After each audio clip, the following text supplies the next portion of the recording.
Welcome back mga kaaldab. Ito na naman po ang inyong lingkod, si Mr. Destiny.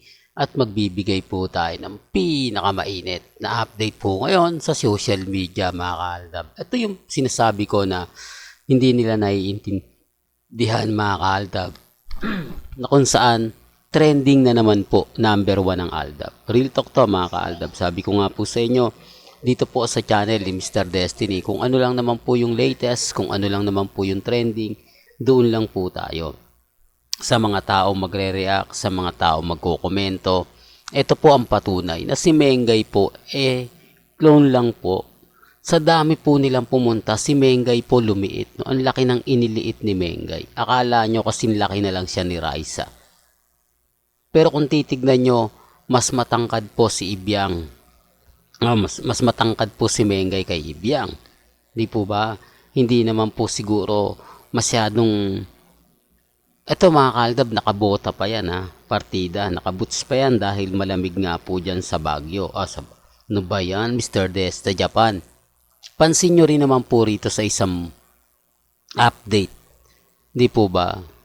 Ako mga kaaldab, sinasabi ko lang po sa inyo, may mga bagay-bagay po na mapapaisip po talaga kayo. May mga bagay-bagay po na kung papansinin ninyo at susuriin naman po ninyo, di po ba? Sinasabi ko lang po ito para klaro. Sinasabi ko lang po ito para po sa mga mami, sa mga titas, sa mga senyor. Di po ba? Remind ko lang po sa mga nagko-komento, sa mga nagsasabi na hindi, fake news ka Mr. Destiny. Okay lang po yun. Ang importante lang naman po, maging updated kayo. Ang importante lang naman po, kung ano po yung mga nababalitaan ninyo, napapanood ninyo, napapakinggan po ninyo. Di po ba? Sinasabi ko lang po ito para lang po klaro. Para lang po alam po ninyo. Di po ba? Bagamat maraming mga sinasabing fake news na may ganito, may ganyan. Di po ba? Relax lang po kayo. Sa dami po kasi ng mga nakukuha nating impormasyon, sa dami po kasi ng mga nababalitaan natin na keso ganito, keso ganon, relax lang po kayo. Maging kampante lang. Di po ba? Totoo naman po, clone lang naman po talaga yung kasama nila sa Japan. Pero gaya ng sinabi ko, wala pong pilitan ha. Hindi po ako namimilit. Never po tayong, kumbaga, mamimilit ng mga taong ayaw maniwala. Pero totoo naman po yung sinasabi natin. Tignan nyo si Mengay sa E80. Halos siya lang po yung matangkad, dalawa sila ni Atasha Mulak. Pero pagdating po sa pamilya spotted, pansin nyo po ba lumiliit si Mengay? Alam ko marami nakakapunan yan. Alam ko maraming nagpapatunay niyan. Pero gaya ng sinabi ko, magiging bitter lang po kasi tayo kapag yun po yung lagi natin sinasabi. Yun po yung lagi nating ipinupush. Di po ba? Halatang halata naman po. At sa kay Alden Richards po, kaya lang po siya binabanatan. Dahil nga po, kumbaga, yung tipong dumarating yung point mga kaaldab na, oh tama ka Mr. Destiny. Panalo na tayo sa labanan yan.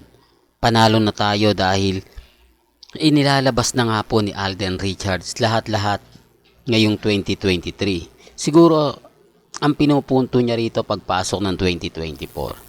Hindi po ba? Totoo to mga kaaldab. Kaya nga po sinasabi ko to, kampante po ako, masaya po ako. Lalo na po ngayon na talagang ramdam na ramdam natin yung presensya ng Aldab. Ramdam na ramdam natin yung pagmamahal sa Aldab. Kaya nga po sinasabi ng iba, simula nga po doon na nabigyan ng regalo si Alden Richards ng Aldab Nation para sa kanila, nila Mengay, tipo ba ni Playmate, ni Bebe Teo, pagpaparamdam po yan na sinusuportahan pa rin po sila. Siguro natuwa si Alden Richards kasi ine-expect niya na sa ginawa ni Mengay noong July 2023 o July 22, 2023, alam niya na marami nagtampo. Alam niya siguro na maraming umiyak. Hindi niya na ine-expect na susuportahan pa sila ni Mengay. Hindi niya ine-expect na keso ganito, keso ganon. Di po ba? Kaya siguro nagulat siya. Bilang ganti, pinalandakan niya sa social media yung wedding ring. Di po ba? Real talk mga kaaldab, nung pinalandakan niya, ang daming mga komento, Ang daming mga sinasabi, ang daming mga pahayag, lalo na po yung mga mamis, mga titas, mga senyor. Kaya lang yung iba, kumbaga maraming reaksyon. Ako nangangarap lang yan na gusto siguro magkaroon ng jowa, gusto siguro magkaano ng ganito, halata. Ito yung pinakamasakit dyan. Kumakalat po mismo. Yung iba siguro yung mga ibang artista na rin para mawala yung kasikatan ni Alden na bakla din daw po ito. Kumbaga yun talaga yung pinambabanat nila. Remind ko lang po sa inyo, si Alden Richards matagal na po itong kasal. Di po ba? Sabi nga ni Bossing mabuhay ang matagal ng kasal. Dalawa na nga anak Di po ba? Anong sagot ni Alden? Yes, Bossing. Oh, baka sabihin nyo si Paulo Ballesteros yun. Di po ba? Pasensya na po kayo kung bakit ko po yung sinasabi o paulit-ulit kong binibigkas. Alam nyo naman po na hindi naman lingid sa kalaman ng lahat na wagi tayo, panalo tayo. Di po ba? May mga bagay-bagay na kailangan nating gawin, kailangan nating ipakita. Kaya nga po kalmado lang, kampante. Tapos sasabihin nila, hindi, ganito ganyan, Mr. Destiny, puro kayo fake news, lahat ng mga sinasabi nyo hindi totoo. Okay lang po yun. Okay lang, kasi alam naman po natin at hindi naman lingid sa kanila na may mga bagay-bagay po na kailangan natin ipaintindi, kailangan natin ipaliwanag. Di po ba? Na talagang may mga bagay-bagay na mapapaisip po sila. Kaya nga po pag sinasabi kong clone ang kasama ni Mengay, ang kasama ni Congressman Arjo, galit na galit sila no? Andun yung point na gustong-gusto nilang basagin. Di po ba? Gusto-gusto nilang kumbaga durugin tayo. Kaya nga po sabi ko sa mga viewers ko, sa mga mami, sa mga titas, wala po akong makukuha ngayon 2023. Di po ba? Hindi na dadami subscriber ko, tanggap ko na po yun. Hindi na madadagdagan ng viewers ko, tanggap ko rin po yun. Kasi hindi na ako makakuha po talaga Tanging sa mga mamis, sa mga titas lang po talaga ako. Kumbaga, kami-kami na lang po talaga. Totoo naman po, di po ba? Sabi nga ng mga mami sa akin, alam mo, Mr. Destiny, hindi ka namin iiwan. Sama-sama tayo hanggang sa uli. Kumbaga, tayo pa rin yung magkakampi. Tayo pa rin yung mas madaling magkakaintindihan, mas madaling magkakaunawaan. Kaya nga po sabi ko sa inyo, relax lang po tayo. Maging kampante lang po kayo. Sa mga mami, sa mga magsasabi na, hindi, fake news ka, Mr. Destiny. Normal lang yan. Kasi guilty sila sa ginagawa ko affected sila sa pinapakita ko. Lalo na po pag sinasabi kong Aldab lang ang malakas, grabe.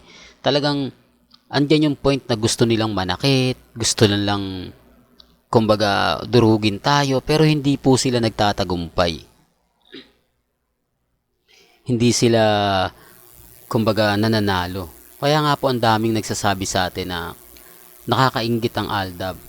Sobra. Yan ang mga artista na po nagsasabi niyan. Dahil tayo lang po naman talaga yung fandom na nagtagal. Tayo lang naman po talaga yung totally na masasabi natin na hindi sumuko. Tayo lang yung fandom na hanggang ngayon nakipaglaban, nakipagdigmaan. Taliwas po sa mga sinasabi po nila. Taliwas po sa mga komento nila. Kaya pag sinabi nating Aldab, matik na yan, di po ba? Wala nang pa-epek-epek pa yan. Kasi tayo naman po yung masaya Tayo naman po talaga yung makikipaglaban.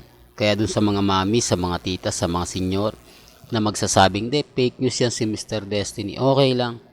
Ang importante lang naman po, kung ano lang po yung latest, kung ano lang po yung trending, dun lang po tayo. Sa mga mami, sa mga titas, sa mga senyor na magsasabi, ganito ganyan, okay lang po yan. Gaya nga po ng pinapaliwanag ko, kung ano po yung paniniwala ninyo, nire-respeto natin yan. Well, hanggang dito na lang po yung updates natin mga kaalda ba? Kaya kung gusto nyo pa po ng pinaka-latest at sariwang update, abay tumutok lang po kayo dito po sa channel ni Mr. Destiny para updated po kayo sa mga latest at sa mga bagong video po na ilalabas po natin. Kaya kung bago ka lang sa channel na to at isa kang true-blooded Aldab Nation, na nagmamahal po kila Mengay at Isoy, tama po ang channel na pinuntahan mo, kaya consider na po kitang bagong subscriber. At huwag mong kalimutang i-share ang mga video po natin sa mga mami, sa mga titas, at sa mga senyor. Hanggang sa muli, salamat po sa panonood at pakikinig.